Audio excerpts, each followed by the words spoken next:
Persatuan Bola Sepak Malaysia FAM dikatakan masih belum memohon motivated decision atau penghakiman kepada Persekutuan Bola Sepak Antarabangsa FIFA berkenaan hukuman gantung dan denda terhadap badan induk itu serta 7 pemain warisan, meskipun tempoh rayuan selama 10 hari hampir tamat.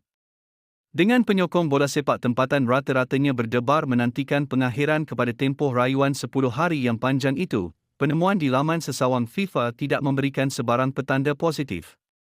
Berdasarkan perkongsian pelatau bola, laman sesawang FIFA masih belum menunjukkan sebarang maklumat mengenai urusan rayuan FAM mengenai kes mereka. Di laman sesawang tersebut, FIFA akan menyiarkan bukti yang diserahkan oleh FAM untuk pertimbangan mereka dengan justifikasi hukuman turut dinyatakan. Walaupun kiraan 10 hari itu sudah mencukupi di Malaysia, perbezaan zon masa antara Malaysia dengan Switzerland di mana ibu pejabat FIFA berada akan memainkan perbezaan sama ada FAM sudah memohon permohonan itu atau tidak. Berkemungkinan juga yang FAM sudah menyerahkan segala yang diperlukan kepada FIFA namun ia masih belum dikemaskini oleh Badan Induk Bola Sepak Dunia itu di laman mereka. Dengan panjangnya 10 hari untuk menyelamatkan nasib 7 pemain warisan negara, FAM pasti akan membuka mulut selepas tempoh itu selesai bagi memberi keterangan kepada penyokong.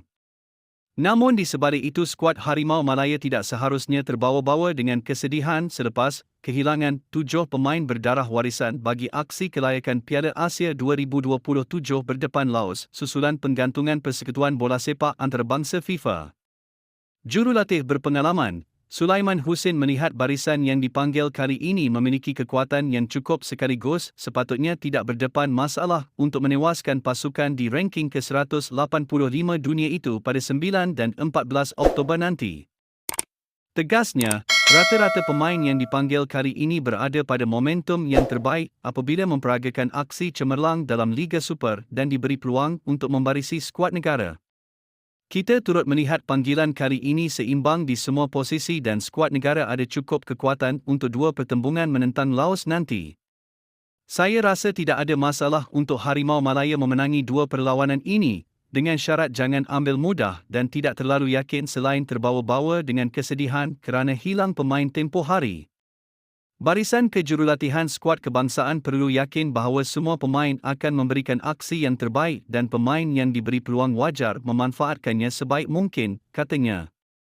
Terdahulu, pemain naturalisasi baharu, Jordan Mintah menjadi antara muka baharu yang dipanggil pengendari Harimau Malaya, Peter Klamovski untuk 2 aksi kelayakan Piala Asia 2027 berdepan Laos, bulan ini.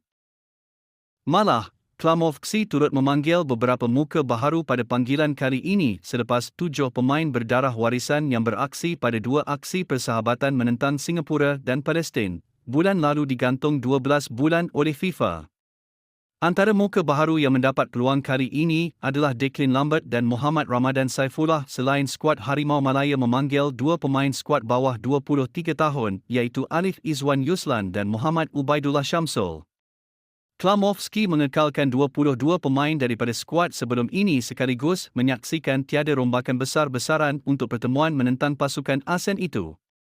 Penyokong setia Harimau Malaya masih setia menunggu update terbaru daripada penggantungan tersebut. Akhirnya sekian informasi kami buat, semoga bermanfaat, jangan lupa subscribe.